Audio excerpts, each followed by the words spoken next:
Hello guys, bersama saya lagi dalam Orek Nopot Channel. Masih lagi isu Menteri Besar Kelantan yang kini banyak pihak mengatakan bahwa kerajaan negeri Kelantan sedang melakukan ataupun terjerumus di dalam fahaman takfiri riasi. Itu antara kenyataan daripada Dr. Mujarawa dan juga rakyat dan juga walaun sendiri yang merasakan kenyataan daripada MB Kelantan ini adalah satu kenyataan yang sangat biadab dan juga tidak punya otak fikiran.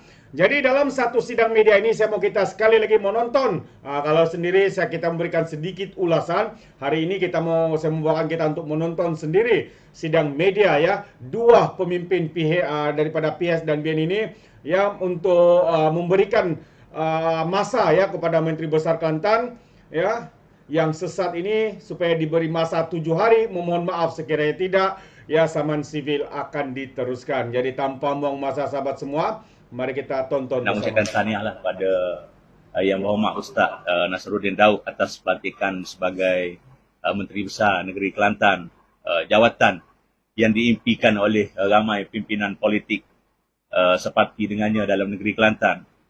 Yang keduanya, saya juga nak ucap terima kasih banyak-banyak kepada Yang Berhormat Menteri Besar kerana telah menaikkan nama Dun Galas dan Dun Kota Lama, sehingga pada hari ini wakil rakyatnya terpaksa tampil di depan tuan-tuan dan puan-puan pada pagi ini.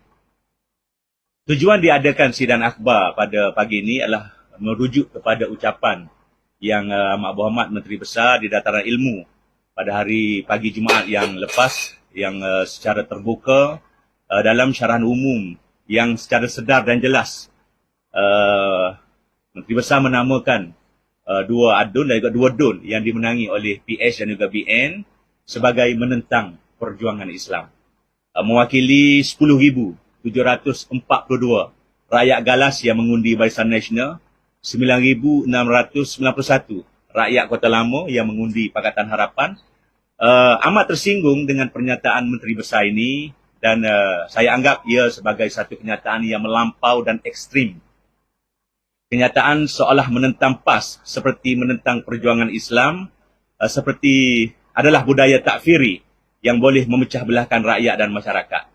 Pastinya kenyataan seperti ini menjurus kepada perselisihan faham di bawah sana, yakni menuduh pengundi Barisan Nasional ataupun pengundi Pakatan Harapan sebagai penentang perjuangan Islam. Sedangkan saya dan juga saya percaya Dr. Hafizah sebagai seorang Islam yang lahir dari Islam, dan insya-Allah kami akan mati sebagai umat Islam, tidak sesekali akan menentang agama Islam.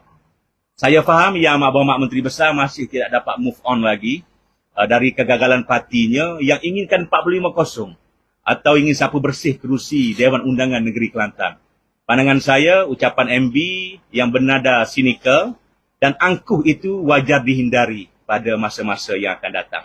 Saya mengambil langkah ini bagi menyahut seruan beliau yang mengambil kisah Al-Khattab sewaktu ucapan beliau di Dataran Ilmu baru-baru ini supaya menegur jika beliau silap dalam mentadbir negeri. Saya kira tuduhan yang dilemparkan beliau pada kami berdua, saya Galas dan Kota Lama, adalah merupakan satu kesilapan besar yang wajar ditarik balik.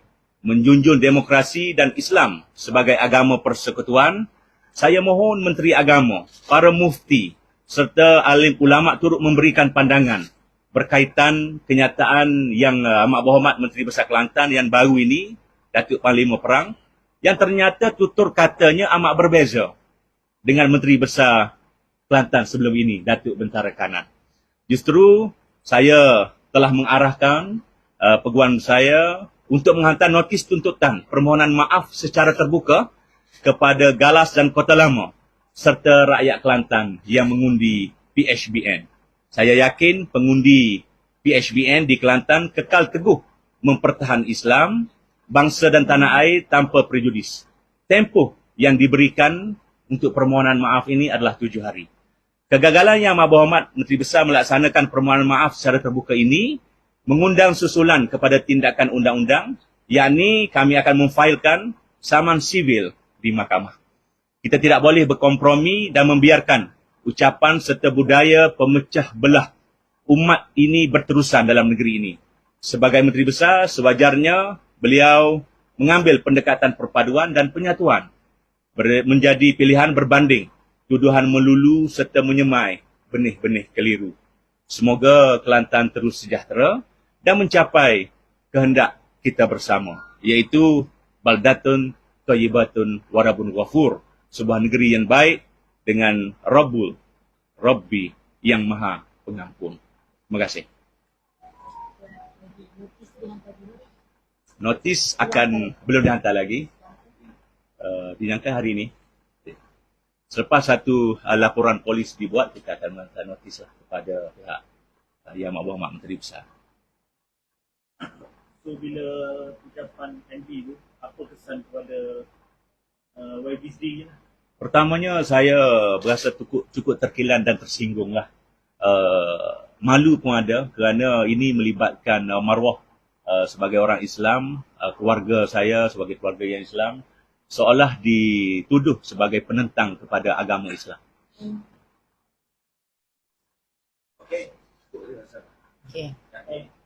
Mungkin Okey, saya tambah sikit. Terima kasih pada rakan saya YB Galas yang telah menyatakan satu pernyataan yang komprehensif, dan ini sebenarnya adalah satu pernyataan untuk kita menyatakan pendirian kita bahawa negara kita ni negara hukum. Kita ada peraturan. Jadi tidak ada siapa pun yang sebenarnya boleh lari daripada peraturan dan apatah lagi tata susila. Dan kita pun berada dalam bulan kemerdekaan.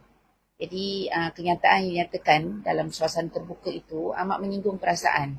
Untuk saya sendiri, agaknya kalau ianya personal untuk saya, mungkin siapalah saya dan biasalah kita ni akan dihina begitu rupa. Tetapi saya tidak rela ya, pengundi kita, penyokong-penyokong kita yang terasa tercabar dengan kenyataan yang tidak bertata susila, yang lari daripada semangat perlembagaan, terutama dinyatakan oleh pimpinan tertinggi negeri ini yang sehari sebelumnya sudah pun menyatakan bahawa akan bekerjasama dengan kerajaan persekutuan. Jadi ini amat bertentangan daripada semangat federalisme, tidak menghormati langsung ya, bahawa dalam negara demokrasi kita ada pilihan rakyat untuk memilih kita sebagai, bagaimana mungkin kami akan melaksanakan tanggungjawab sebagai penyemak dan imbang dalam dewan dengan ketua peringkat tertinggi memandang kita dengan begitu serong. Dan bagi saya ini adalah khurafat politik, penyelewengan yang besar yang perlu ditentang oleh rakyat, akar umbi rakyat. Itu yang pertama. Keduanya, ini perlu diperbetulkan. Sebab saya nampak kalau ia masyarakat, mungkin tadi YB Syahrudin dah sebutkan tentang alim ulama kita, dia membisu, maka seolah-olah masyarakat kita boleh menerima perkara sedemikian dilakukan oleh pemimpin peringkat tertinggi.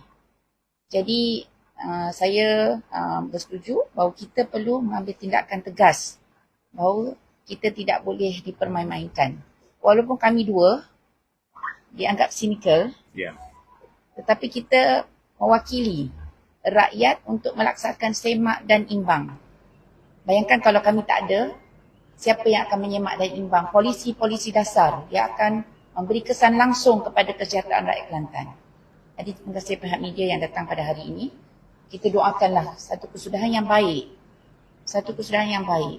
Ya. Siapa boleh buat kesilapan, tapi yang terbaik adalah orang yang menyatakan maaf dan kita move on untuk memperbaiki atau menambah kesejahteraan negara ini. Terbaik, itu dia sahabat-sahabat semua ya, kenyataan daripada kedua-dua pemimpin ya, daripada Barisan Nasional untuk Dun Galas dan juga Dun Kota Lama ya, itu Dr. Hafizah, sahabat-sahabat semua. Jadi kita boleh nampak bagaimana ya Menteri Besar Takfiri ini boleh gelar sebagai Menteri Besar Takfiri memang menyesatkan, dan Muhyiddin sendiri menyatakan bahawa PAS adalah parti ajaran sesat, bahawa fatwa songsang ya. Ini bukan kita katakan, tapi kenyataan sendiri daripada Muhyiddin Yassin. Jadi kita bersetuju dengan tindakan ini sekiranya Menteri Besar Takfiri ini tidak melakukan permohonan maaf, menarik balik kenyataan beliau. Jadi kita mengharapkan ya supaya saman ini akan diteruskan sahabat-sahabat semua. Jadi terima kasih. Bagaimana pula dengan Anda sekiranya Anda memberikan sebarang komen, Anda boleh berikan komen dalam ruangan komen. Tapi ingat, komen dengan cara berhemat, jangan menjadi seperti walaun-walauntit, lebay-lebay dan juga geng sapu bersih ya apabila mereka memberikan komen penuh dengan hasutan, kebencian dan juga fitnah melampau. Sepertinya mereka tidak punya otak, mungkin karena otak mereka tertinggal di dasar Laut Cina Selatan. Jadi sampai di sini saja, izinkan saya untuk mengundurkan diri dan seperti biasa, peribahasa mengatakan, tapapun kangkap, 2 tahun keinginan. Dalam bahasa Melayunya, tepuk dada, tanya selera. Sekian saja pada Orang Dapat Channel, saya kita berjumpa lagi. Bye-bye.